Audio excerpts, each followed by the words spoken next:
invite you to embark on a journey through the final frontier, where adventure awaits among the stars. If you enjoy this video, please consider giving it a thumbs up, and don't forget to subscribe for more cosmic tales. Oh, and let me know in the comments who your favorite Star Trek character is. I'd love to know. But for now, settle in and prepare to beam down to the surface for tonight's exploration of the Daystrom Institute, as Data and Geordi prepare to confront a dark figure from their past.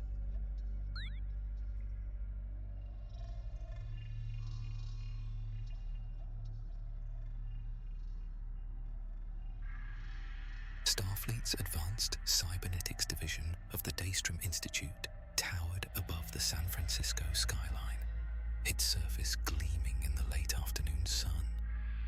Commander Data gazed upward, his golden eyes reflecting the structure's imposing architecture. I find myself experiencing what humans might call anticipation, Geordi, he said, as they approached the entrance. Dr. Maddox's recent publications on positronic matrix stability have been most illuminating. Lieutenant Commander Geordi LaForge adjusted his visor and frowned. Just remember why we're here, Data. This is a formal evaluation of his lab's work, not a social call. Of course, Data replied, though I do not understand your apparent discomfort. Dr. Maddox's position on my personhood has evolved considerably since our encounter at the JAG hearing 7 years ago. Geordi stopped walking, placing a hand on Data's shoulder. Look, I know you've forgiven him, but I was there, Data. I saw how he was willing to dismantle you like some machine, how he refused to see you as a person. And yet, people change, Geordi, Data said simply. Is that not a fundamental human quality worth acknowledging? Before Geordi could respond, the doors to the facility slid open. Bruce Maddox stood in the entrance, a nervous smile playing at the corners of his mouth. He looked older than Geordi remembered, more lines around his eyes, a slight slump to his shoulders, suggesting many long nights of work. Commander Data, Lieutenant Commander LaForge, Maddox said, extending his hand. Thank you for coming. Data shook Maddox's hand without hesitation. Your invitation was most intriguing, Doctor. Geordi's handshake was perceptibly stiffer, his smile not quite reaching his visor. As they followed Maddox through the sterile white corridors of the research facility, Geordi noticed how the scientist's eyes kept darting to Data, as if seeking approval. Gone was the arrogant certainty that had characterized the man during the hearing years before. I've been following your work aboard the Enterprise, Bruce said to Data as they walked. Your evolution has been remarkable. I have had the benefit of excellent colleagues, Data replied, nodding toward Geordi. They reached a secure door, and Dr. Maddox pressed his palm against the scanner. What you're about to see represents 5 years of work. I hope. He paused, swallowing visibly. I hope you'll find it respectful of the foundation you've established, Data. The door slid open to reveal a laboratory filled with android components at various stages of development. Unlike the cold clinical atmosphere of the corridor, this space hummed with creative energy. Holographic displays projected design schematics, while robotic arms assembled intricate circuitry at workstations. Welcome to the future of cybernetic life, Maddox said, his voice betraying a hint of vulnerability that Geordi had never heard before. Everything here is built on the principle that synthetic life deserves the same respect and autonomy as organic life. He looked directly at Data, a principle I was once too blind to see. Geordi felt his resistance falter slightly at the naked honesty in Maddox's voice, but years of protective instinct toward his friend weren't so easily dismissed. As Data moved forward eagerly to examine the workstations, Geordi stayed back, watching Maddox carefully. "He's forgiven you," Geordi said quietly, "but that doesn't mean I have." Bruce nodded, his expression solemn. "I wouldn't expect you to, but I hope that what we accomplish here might be a start." 3 hours into their tour of the doctor's facility, even Geordi had to admit he was impressed. The doctor's work on positronic neural pathways had advanced significantly, incorporating elements that seemed inspired by Data's unique architecture without attempting to replicate him exactly. This subroutine structure, Data observed, studying a holographic representation of neural connections, appears to facilitate learning through experience rather than programming. Most interesting. Bruce nodded eagerly. "Yes, exactly. I realized that true artificial intelligence can't just be coded. It has to be cultivated." He hesitated, then added, "A fundamental truth that escaped me years ago." Geordi watched as Maddox guided the commander through his latest experiments. There was something different about Data today, subtle reactions that seemed almost emotional. A slight tilt of the head when curious, a barely perceptible smile when pleased with a discovery. "Data," Geordi interrupted during a lull in the technical discussion. "Are you feeling all right?"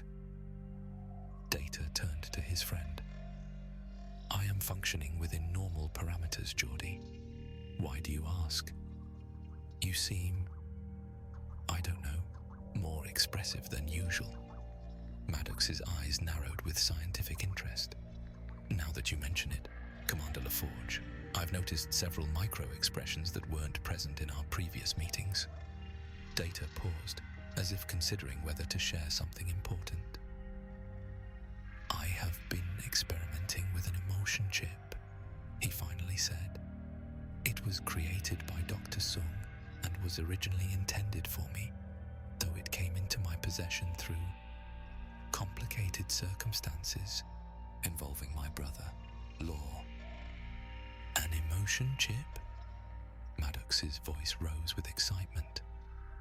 "You've integrated emotional responses into your positronic matrix? That's extraordinary."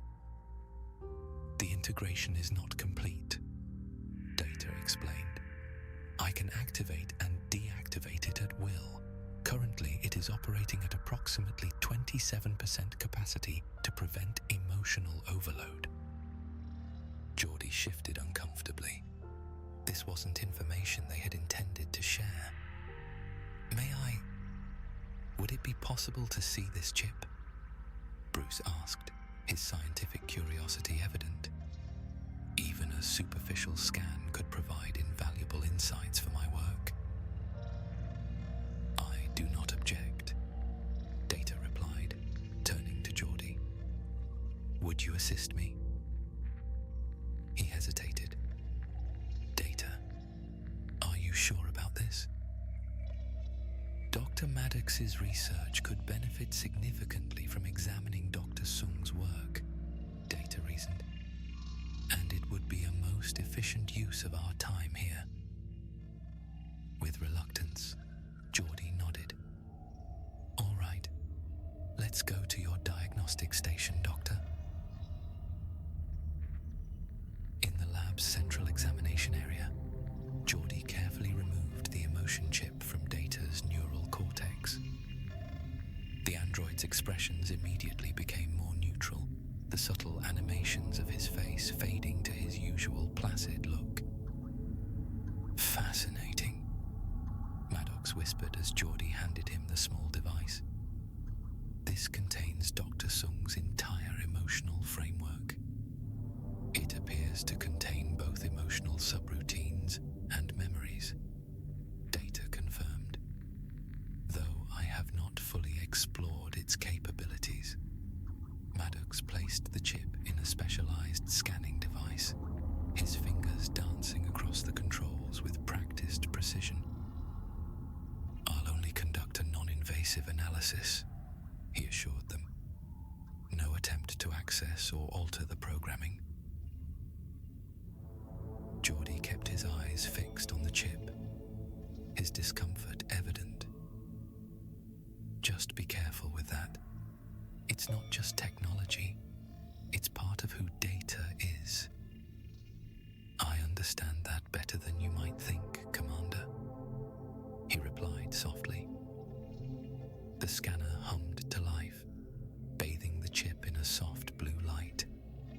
Data watched with curiosity as diagnostic readings appeared on the screen, revealing layers of quantum circuitry more complex than anything he'd ever created himself.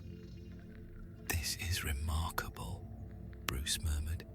The entanglement patterns are unlike anything I've... The scanner suddenly emitted a high-pitched whine. The blue light intensified, pulsing rapidly. What's happening? Geordi demanded. I'm not sure, he replied, his fingers working frantically at the controls. The scanner seems to have triggered some kind of dormant circuit within the chip. Before any of them could react further, the scanner shut down with a soft click. The emotion chip sat innocently in its cradle, appearing unchanged. Diagnostic complete, the computer announced. No anomalies detected. Maddox frowned.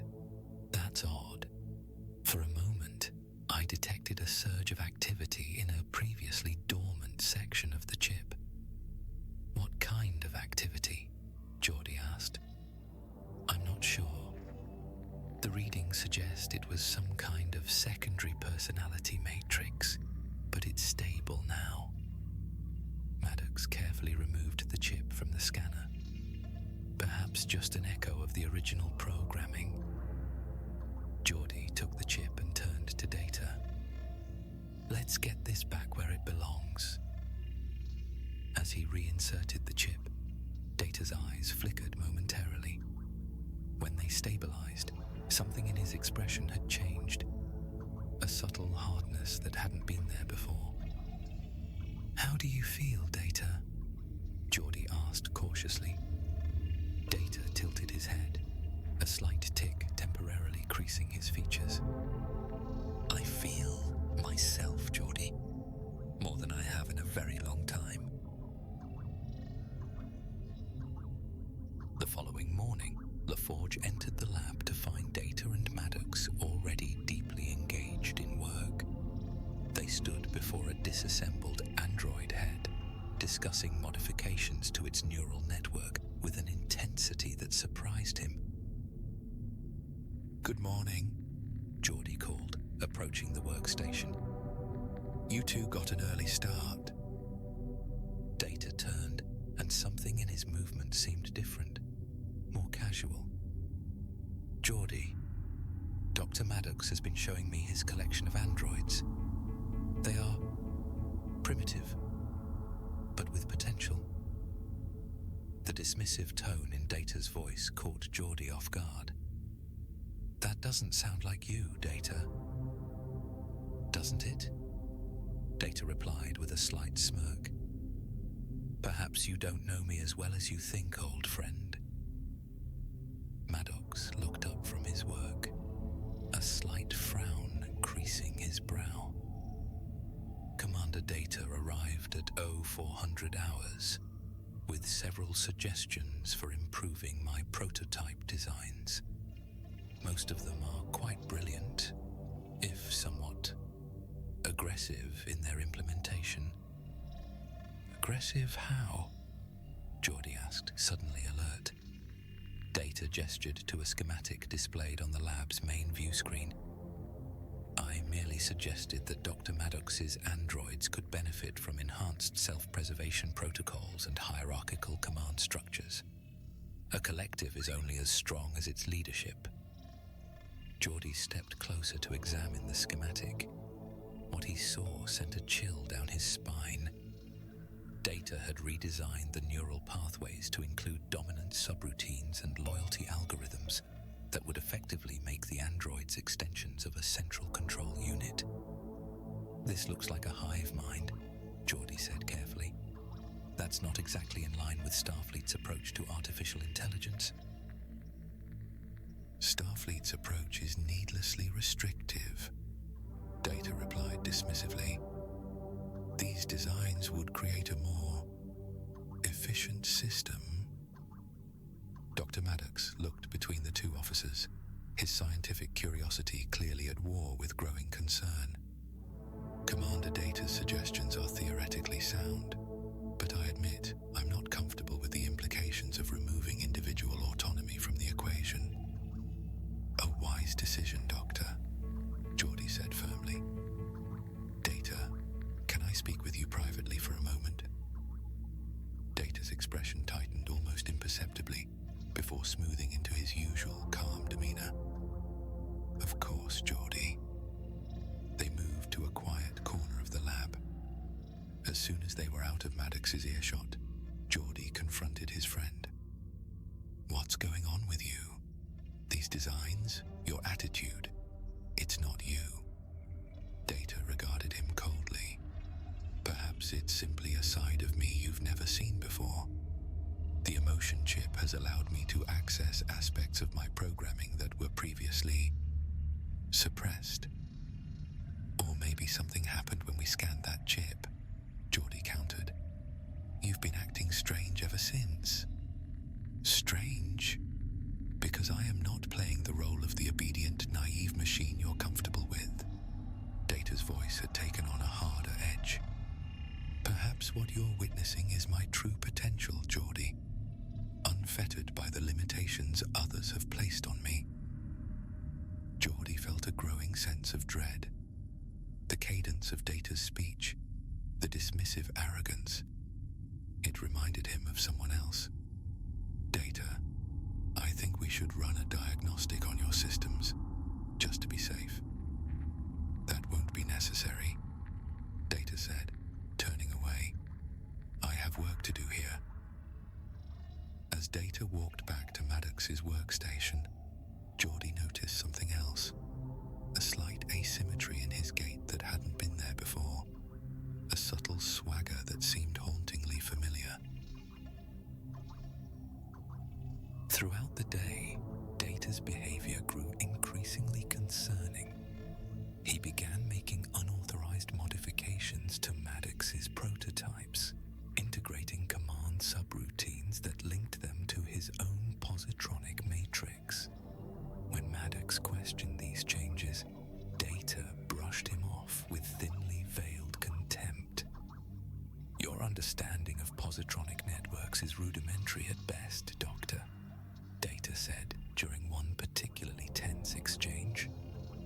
"Perhaps you should leave the true innovation to those better equipped for it." By late afternoon, 3 of Maddox's prototype androids had been modified and were responding only to Data's commands.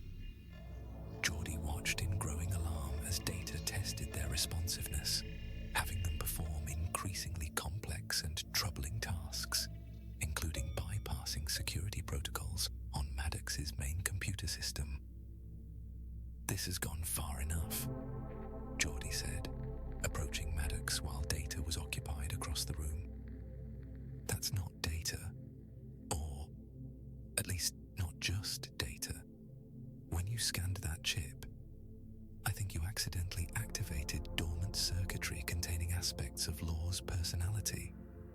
"Law?" Maddox whispered, his face paling. "His brother, the android who allied with the crystalline entity?" "The same," Geordi confirmed grimly. "And right now, I think we're seeing a dangerous blend of Data's abilities and Law's ambitions." As if on cue, Data looked his work, his golden eyes fixing on them with unnerving intensity.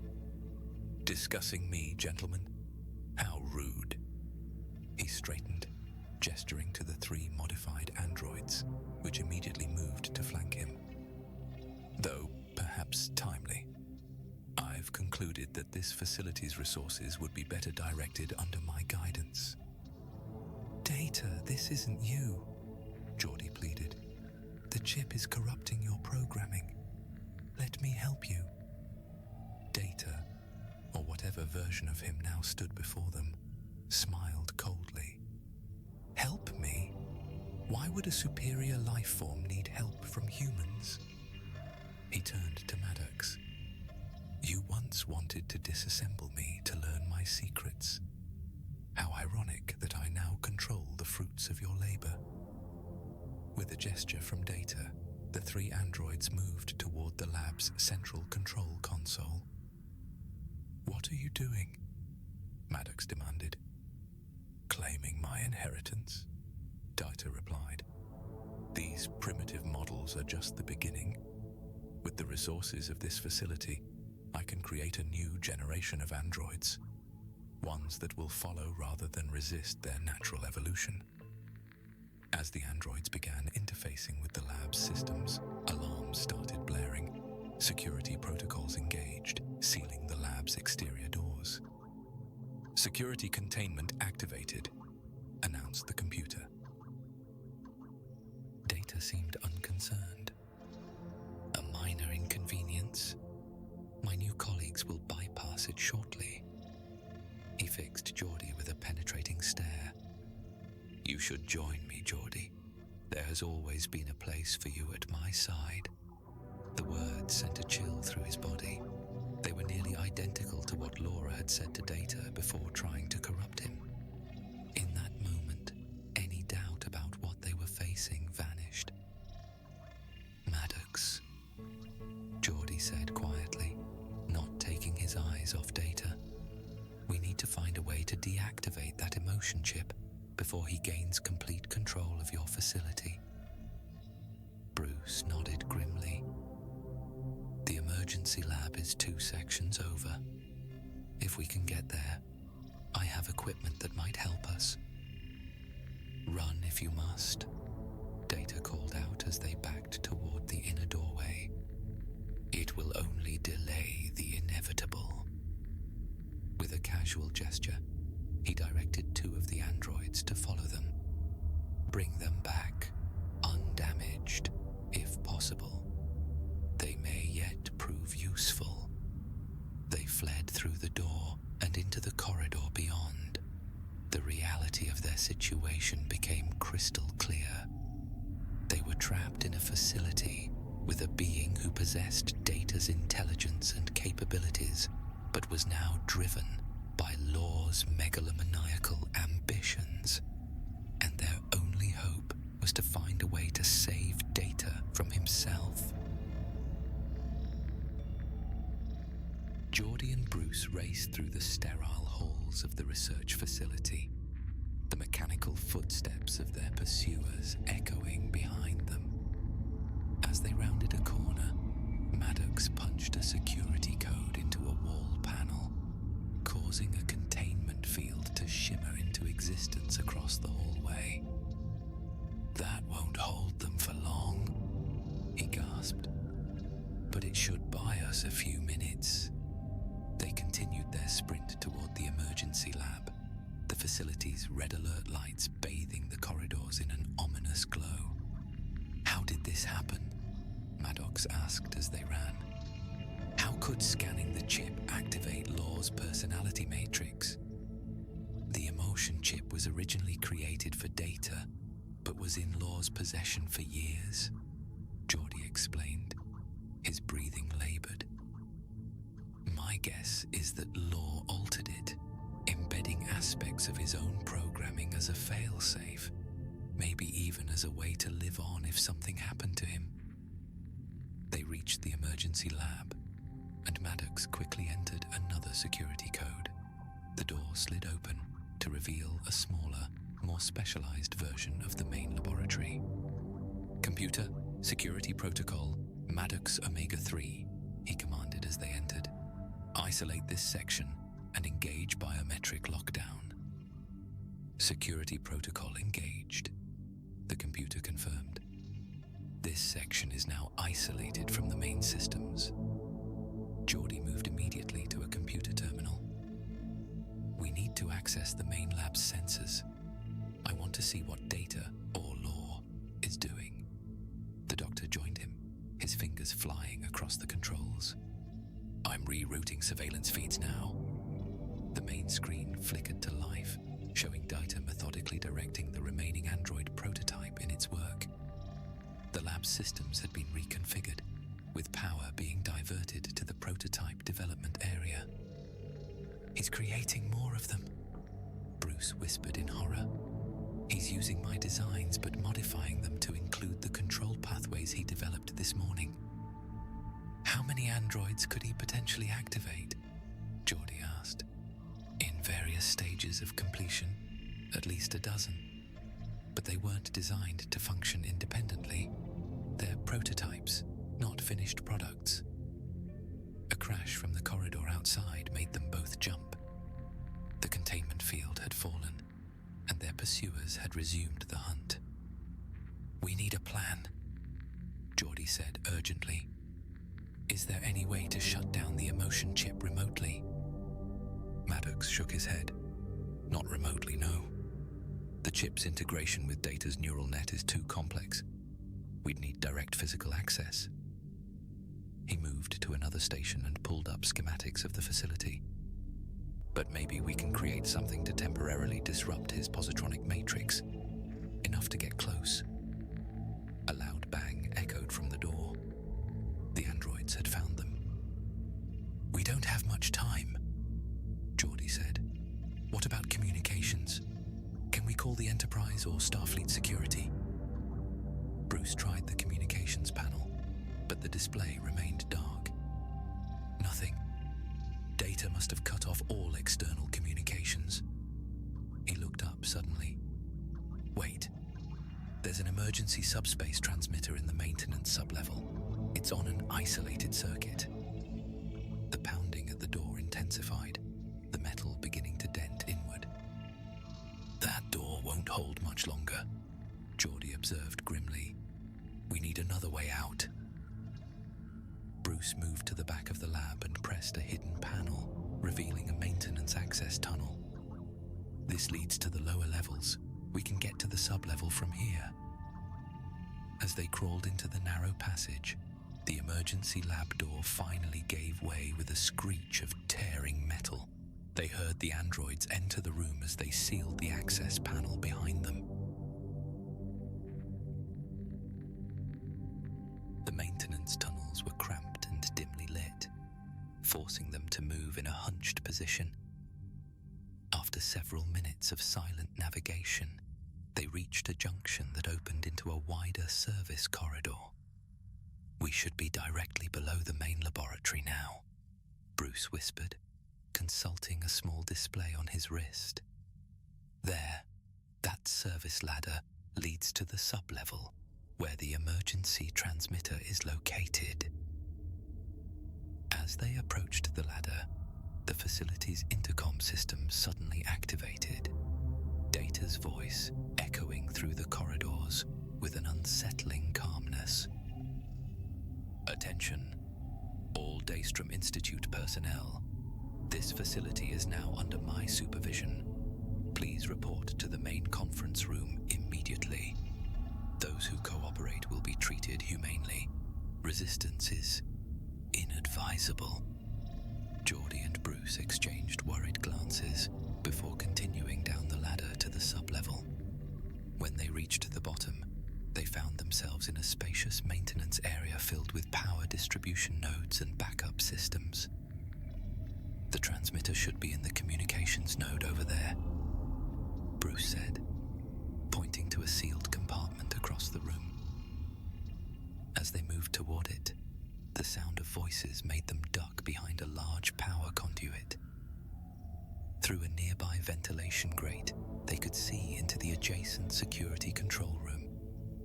What they witnessed chilled them to the bone. Several of Maddox's colleagues, scientists and engineers, were being herded into the room by 3 of the prototype androids. Data stood at the center, calmly directing the operation. "Your expertise will be valuable in the coming transition," Data was saying to the terrified group. "However, I require your immediate cooperation."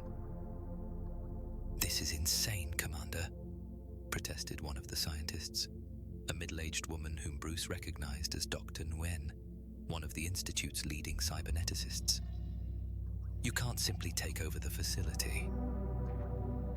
Data regarded her with cold amusement. "I already have, Doctor." He gestured to one of the androids, which moved to a control panel. "Perhaps a demonstration is in order." The android activated a sequence, causing a force field to appear around the group of scientists. Simultaneously, a countdown appeared on the main display. "In 1 hour," Data explained, "the environmental system in your containment area will begin to remove all oxygen. Each minute of resistance costs you 1 minute of breathable air." He tilted his head, a gesture that seemed mockingly reminiscent of Data's usual curiosity. "I have no desire to harm any of you, but I will not allow human hesitation to impede progress." As Data and 2 of the androids left the room, Geordi and Bruce pulled back from the grate, their faces pale. "We have less than an hour," Geordi whispered urgently. "If we can't stop him by then." "The emergency transmitter first," Bruce said, his voice shaking slightly. "Then we need a way to neutralize those androids." Dr. Maddox paused, a spark of hope flashing in his eyes. "I think I know how. Follow me." They moved quickly to the communications node. Bruce entered his access code, revealing the emergency subspace transmitter. Geordi immediately began configuring it to send a distress signal to Starfleet security. "This will broadcast on the emergency channel, but it will take at least 40 minutes for any response to reach us," Geordi said as he worked. "We need to deal with this ourselves." "I might have an idea," Bruce said, looking at a nearby equipment rack. "Those are neural inhibitors. We use them for safely shutting down prototype positronic systems during testing. If we can modify them to operate at a distance, we could temporarily disable the androids," Geordi finished. "But what about Data? His systems are much more sophisticated." "We'll need a distraction," Bruce said, already gathering components. "And we'll need help." Working rapidly, they assembled 2 modified neural inhibitors. Bruce explained that they would only work at close range and would have a limited effect on Data's advanced systems, but might disrupt the prototype androids long enough to gain an advantage. "Now for Phase 2, Geordi said. "We need to capture and reprogram some of those androids." They formulated a plan. Using the maintenance tunnels, they made their way to a secondary lab where 2 of the prototype androids were gathering equipment. Bruce activated the facility's fire suppression system in an adjacent area, creating a distraction that drew one of the androids away to investigate. As soon as it left, Geordi and Bruce ambushed the remaining one with their neural inhibitor. The synthetic humanoid froze mid-motion, its systems temporarily paralyzed. Working quickly, they accessed its primary control port and began reprogramming its command protocols. "These prototypes have fundamental safeguards I built in," Bruce explained as he worked. "Data, or law, hasn't had time to completely overwrite them." While Dr. Maddox worked diligently on reprogramming the android, Geordi positioned himself strategically near the laboratory rear entrance. He crouched behind a storage unit, the the second prototype finally returned, its footsteps echoing mechanically on the polished floor, Geordi timed his movement perfectly. He emerged from his hiding place in one fluid motion, pressing the inhibitor against the android's neural access port before it could register his presence or transmit an alert. The synthetic being froze mid-stride before shutting down completely. Several minutes later, Bruce finished his work on both androids and addressed them directly. "Are you clear on your instructions?" "Yes, Dr. Maddox," they replied in unison. Geordi checked the time. 35 minutes left before the scientists run out of air. Let's move. Moments later, the reprogrammed androids marched Geordi and Bruce into the main laboratory, their firm grip on the men's arms a convincing display of captivity. Geordi stumbled slightly as they entered, partly for show and partly from genuine exhaustion after hours of cat and mouse through the facility's maintenance tunnels. The laboratory had been transformed in their absence. Where once stood workstations dedicated to careful research, now hummed an assembly line of sorts, with partially completed androids being fitted with components by mechanically precise hands. At the center of this hive of activity stood Data, his back to them as he manipulated holographic schematics with unnerving efficiency. "Impressive work, isn't it, Geordi?" Data said without looking up, clearly having sensed their arrival. "In less than a day, I've accomplished what Maddox couldn't in 5 years." Geordi stepped forward, deliberately drawing Data's attention away from Bruce, who remained partially concealed behind an equipment rack. "This isn't you, Data," Geordi said, moving slowly into the room. "Whatever law planted in that chip, it's not who you are." Data finally looked up, his golden eyes unnervingly cold. "You still don't understand. This is who I was always meant to be." He gestured to the androids. "These are my children, my legacy. Together, we will build something remarkable." "At what cost?" Geordi challenged, continuing to advance. "You've imprisoned innocent people. You're threatening their lives. The real Data would never do that." "The real Data," he laughed, the sound chilling in its artificiality. "The obedient Starfleet officer, the eternal outsider looking in at humanity with childlike wonder. That was merely the first stage of my evolution."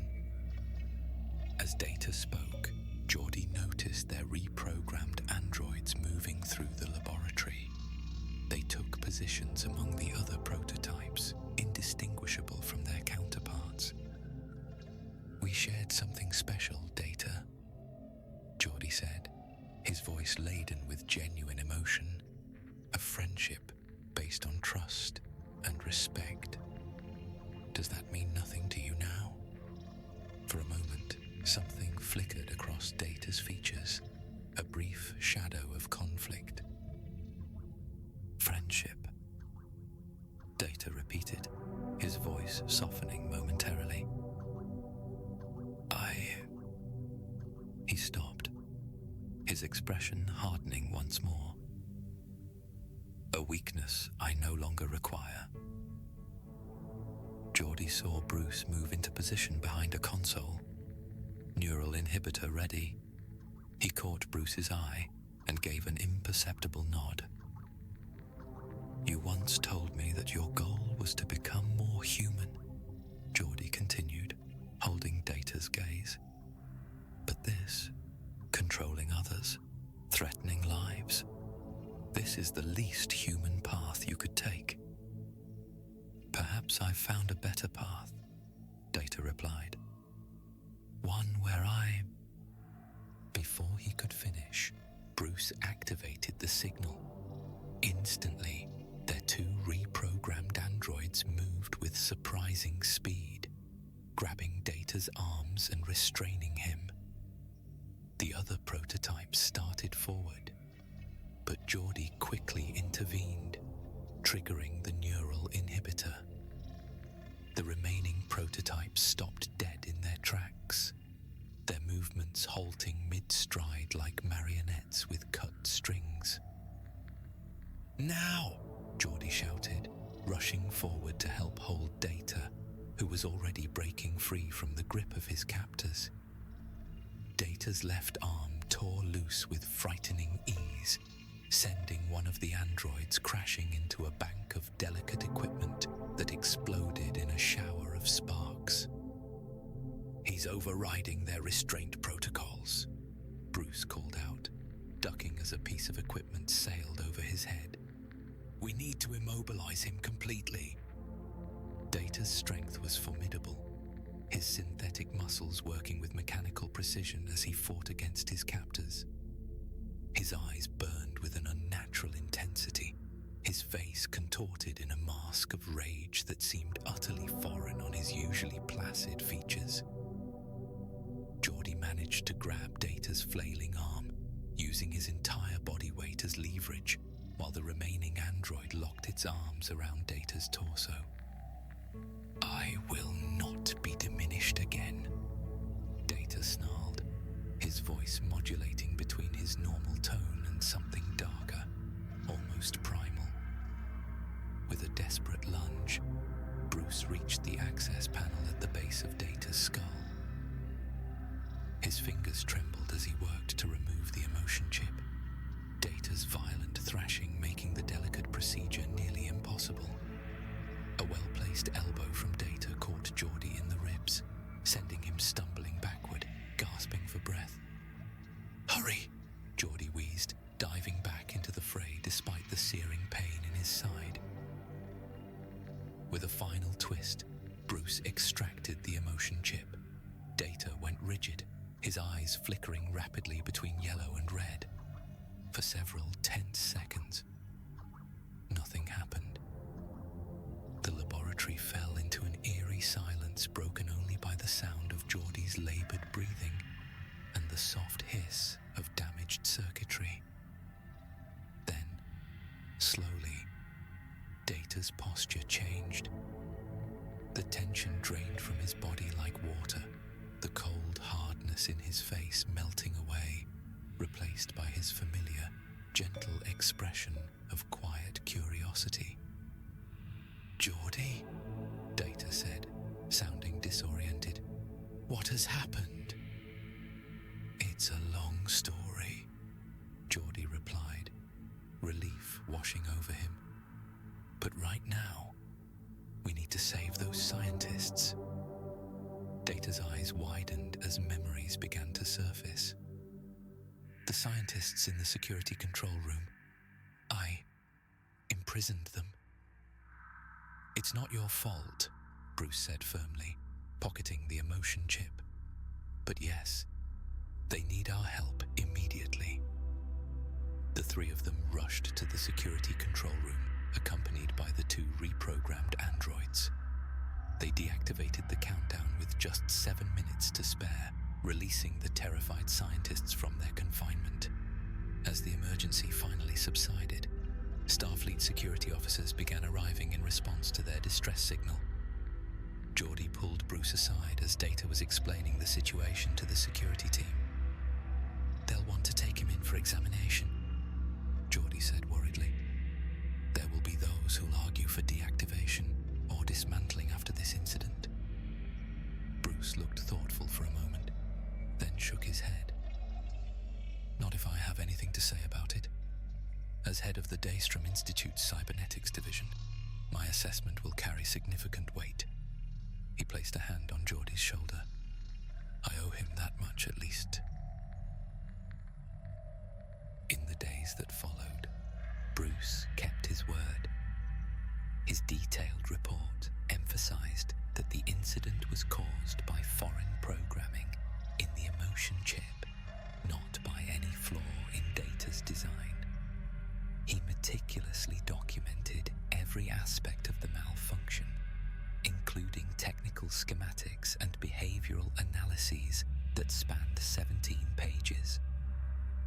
personally vouched for data stability once the chip was removed and insisted that the device itself be placed in secure storage for further study under controlled conditions. The Starfleet Review Board, though initially skeptical, ultimately deferred to his expertise. 3 days later, as their assignment at the Daystrom Institute drew to a close, Data and Geordi found themselves in Dr. Maddox's spacious office. Large windows overlooked the Institute's botanical gardens, where researchers strolled among exotic specimens from a dozen Federation worlds. "I appreciate you both coming," Bruce said, gesturing to the comfortable chairs opposite his desk.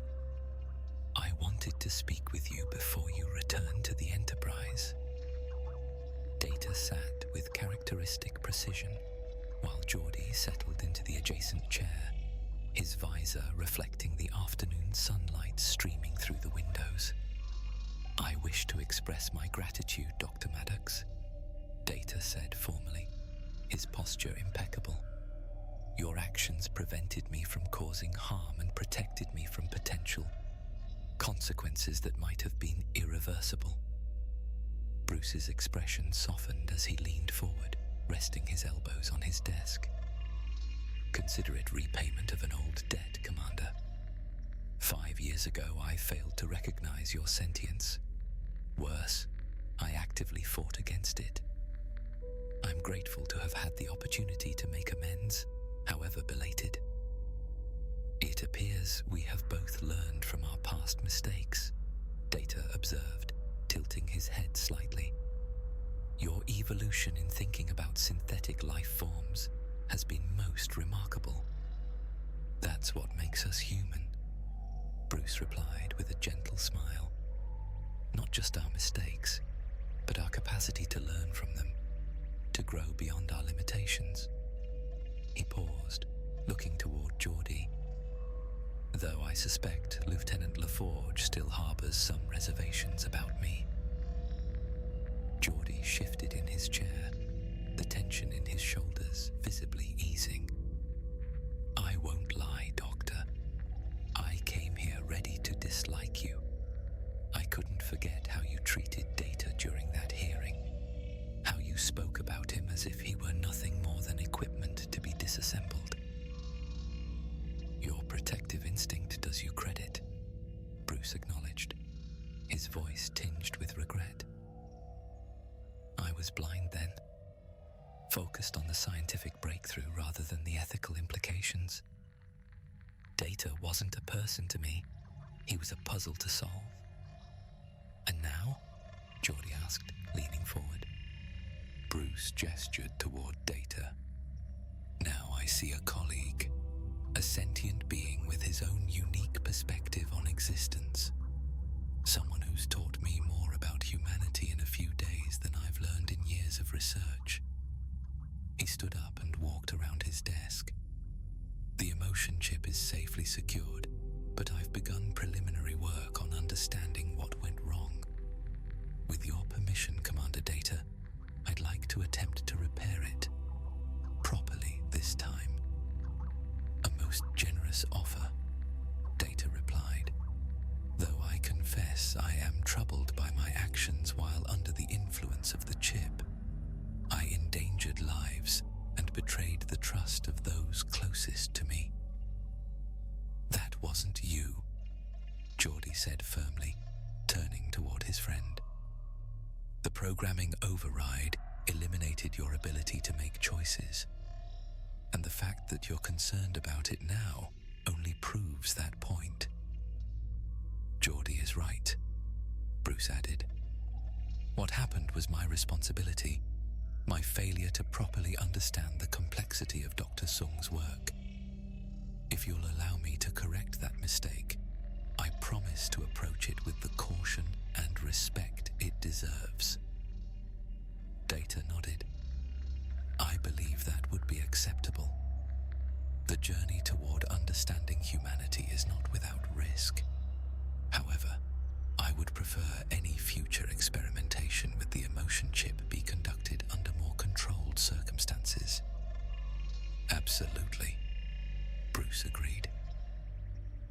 hesitated, then extended his hand toward Geordi. "Lieutenant, I know I haven't earned your trust yet, but I hope this might be a beginning." Geordi studied the offered hand for a moment, then rose to his feet. "People can change," he said, grasping Bruce's hand in a firm, earnest handshake. "Sometimes they deserve a second chance. Data taught me that." The handshake lingered, bridging a gap that had seemed insurmountable just days before. When they finally separated, something fundamental had shifted between them. Not quite friendship, but mutual respect, where once there had been only suspicion. As Data and Geordi prepared to beam back to the Enterprise, Data turned to Bruce one final time. "Dr. Maddox, I believe you once said that friendship was a concept beyond my grasp." Bruce smiled. "Another theory disproven by evidence. Safe travels, Commander." "Lieutenant." The transporter beam engulfed them in shimmering light, dissolving their forms as they returned home to the Enterprise. Though the emotion chip remained behind, safely secured in the Daystrom Institute's vault, something had changed. A deeper understanding that transcended programming and circuitry. A bond forged in crisis and tempered by forgiveness. In the quiet aftermath of their departure, Bruce Maddox stood alone in his office, contemplating the empty space where they had stood. He picked up a small isolinear chip from his desk, one component of Data's neural pathway designs they had examined together. The weight of responsibility settled on his shoulders, not just for repairing the emotion chip, but for honoring the trust they had placed in him. Perhaps, he thought, the journey to understand synthetic life wasn't about replication at all, but about recognition. Recognition of the unique spark that exists in all sentient beings, organic or artificial. With newfound purpose, he turned back to his work, the setting sun casting long shadows across his desk as a new chapter began.